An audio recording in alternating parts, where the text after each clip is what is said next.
जी नाज़रीन, आज की टॉप स्टोरीज़ आपके सामने रखते हैं। कुछ ख़बरें चल रही हैं। एक तरफ हम देखें तो सियासी जो दर्जा हरारत है वो भी बढ़ता हुआ नज़र आ रहा है, क्योंकि 18वीं तरमीम को छेड़ दिया गया है। और दूसरी तरफ तारिक जमील साहब जो हैं और कुछ एंकर्स का मामला चल रहा है। और फिर आलमी वबा जो है वो कोरोना वायरस के हवाले से पहले आपको अपडेट करते चलें।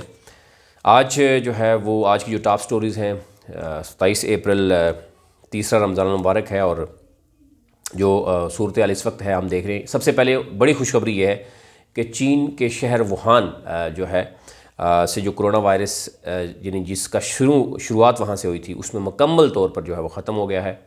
अब वहाँ पर कोई मरीज़ जो है वो नहीं है, किसी हॉस्पिटल में कोई मरीज़ नहीं है। और गुज़िश्ता एक हफ़्ते से चीन में कोई जो है वो अमवात, कोई मौत नहीं हुई कोरोना वायरस के हवाले से। ये एक खुशखबरी है चीन के हवाले से। और चीन क्योंकि अब दूसरे मुल्कों को जो है वो ये जो तजर्बात हैं अपने उनसे सीख कर, एक तो वैक्सीन की जो बात की जा रही है कि ह्यूमन ट्रायल जो है वो शुरू होने जा रहा है, और बाकी मामला भी देखने में नज़र आ रहे हैं। ओवरऑल दुनिया की इस वक्त बात करें तो 30 लाख से ज़ायद हो चुकी हैं मुतासरीन की तादाद, और अमवात जो हैं वो 2,07,000 से तजावज़ कर चुकी हैं। पाकिस्तान की बात करें तो 13,800 मुतासरीन की तादाद है, और अमवात 290 जो है वो हो चुकी हैं। पाकिस्तान में जो कोरोना जो टेस्ट है उसकी जो टेस्टिंग फैसिलिटी है वो बढ़ा दी गई है।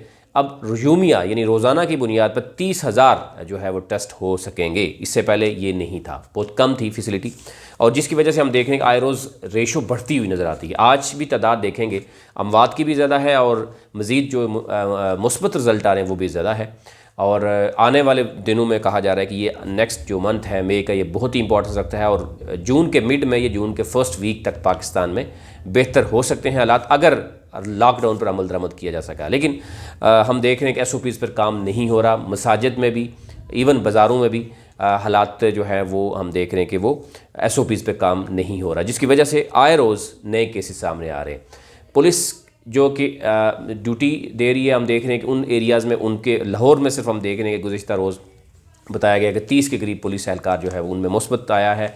आज मीडिया के कुछ हाउसेज़ हैं, वहाँ पर जो है वो हालात तशवीशनाक हैं। इसी तरीके से बाकी एरियाज़ में भी हैं। तो नज़र आ रहा है कि लॉकडाउन में नरमी तो नहीं की गई, लेकिन आवाम जो है वो शायद उस तरीके से देख रही है, और रमज़ान मुबारक की वजह से भी ये देखा जा रहा है। लेकिन एहतियात होगी तो शायद एक माह मज़ीद जो है वो पाकिस्तान में बेहतरी आ सकती है। मुल्की सियासी दर्जा हरारत, जैसे कि मैंने कहा कि 18वीं तरमीम की बात की जा रही है कि उसको रिवाइज़ किया जा रहा है, नज़रसानी उस पर की जा रही है। कहा जा रहा है कि कुछ खामियाँ नज़र आई हैं। असद उमर जो वफाकी वज़ीर बाय मनसूबा हैं, उन्होंने कहा जी कुछ खामियाँ नज़र आई हैं, और पीपल्स पार्टी और मुस्लिम लीग नून को नहीं पता। और क्योंकि हम देख रहे हैं पीपल्स पार्टी से शेरी रहमान और बिलावल भुट्टो का भी तकरीबन सामने आए हैं। उनका ये कहना है, और शदीद तनकीद का निशाना बनाया मौजूदा हुकूमत को 18वीं तरमीम के ऊपर बात करने का। उन्होंने कहा जी कि PTI कह रही है कि मुश्तरका मफादात कौंसल जो थी उसका सेक्रेटेरिएट बनना था, वो नहीं बना। पिछली 2 हुकूमतें पीपल्स पार्टी और नून लीग वो खामोश रहीं। नैब ऑर्डीनेंस पर भी सवालात उठाए कि जी हम कोशिश कर रहे हैं सूबों से और मकामी हुकूमतों से, वो नहीं हो रहा। फिर एक और भी बात की गई कि इख्तियारात वफाक ने सूबों को दे दिए गए, और सूबों की तरफ से मकामी हुकूमतों को नहीं दिए गए। यानी बल्दियाती सेटअप बहुत वीक रहा है दोनों हुकूमतों में, अभी भी वीक है। ये तहरीक इंसाफ का कहना है, और उनका कहना है कि नज़रसानी करेंगे। और कल से हम देख रहे हैं कि कुछ वफाकी वज़ीर जो तहरीक इंसाफ के, वो ये कह रहे हैं कि जी सिंध में हॉस्पिटल्स की हालात बेहतर नहीं है। और इसी तरह उन्होंने कि एक और सूबे की बात की, और उसमें फिर उन्होंने जिक्र किया 18वीं तरमीम का, कि 18वीं तरमीम के बाद शायद ये लग रहा है कि वो हेल्थ, एजुकेशन और इस तरह की जो बहुत ही बुनियादी ज़रूरिया की चीज़ें हैं जो वफाक के पास होनी चाहिए, वो देखने में नज़र आ रहा है। और ये अगर एक तासर दिया जा रहा है कि हॉस्पिटल्स की हालात बेहतर करेंगे 18वीं तरमीम को उसमें तब्दीली लाकर, तो शायद ये अब देखें किस तरफ जाता है। तहरीक इंसाफ की हुकूमत KPK में और पंजाब में तो है, सिंध में और बलूचिस्तान में क्या सूरत हाल होगी और वफाक में होगी, ये आने वाले वक्तों में ही पता चलेगा।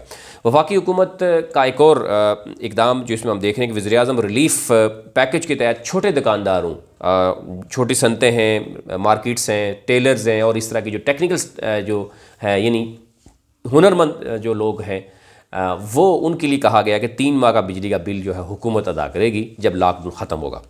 सिंध काबीना के भी स्कूल में यूटिलिटी बिल्स में और किरायों में रियायत की मंजूरी दी गई है। स्कूल्स की जो फ़ी है उसमें 20% रियायत दी गई है। इसी तरह यूटिलिटी बिल्स और किरायों में भी बाकी कमी की गई है। ये आज की जो सूरत हाल थी, आज की जो टॉप स्टोरीज थी वो आपके सामने रखी। कोरोना वायरस के हवाले से मैं यही कहूँगा कि अभी उस पर SOPs पर अमल दरामद नहीं हो रहा। इससे पहले जो आलमी इदारा सेहत है उसने भी पाकिस्तान के हवाले से जो है वो जो तशवीशनाक सूरत हाल से आगाह किया था कि जून तक पाकिस्तान में 2 लाख से ज़ायद मुतासिरीन हो सकते हैं अगर ये जिस तरीके से SOPs पे अमल ना किया गया। इसी तरह वफाकी वज़ीर जो हैं वज़ीर ख़ारजा हैं शाह महमूद कुरैशी, उन्होंने भी इस बात का अंदिया दिया था कि मई यानी आने वाला जो मंथ है वो बहुत ही इंपॉर्टेंस रखता है और ये कहा जा रहा है कि जून का फर्स्ट वीक या सेकंड वीक तक पाकिस्तान में हालात बेहतर हो सकते हैं अगर SOPs पर अमल किया जाए। तो ये अब देखना है। आज के लिए इतना ही। मज़ीद कल आपके सामने नई एक स्टोरी जो कल की होंगी वो आपके सामने लाएंगे।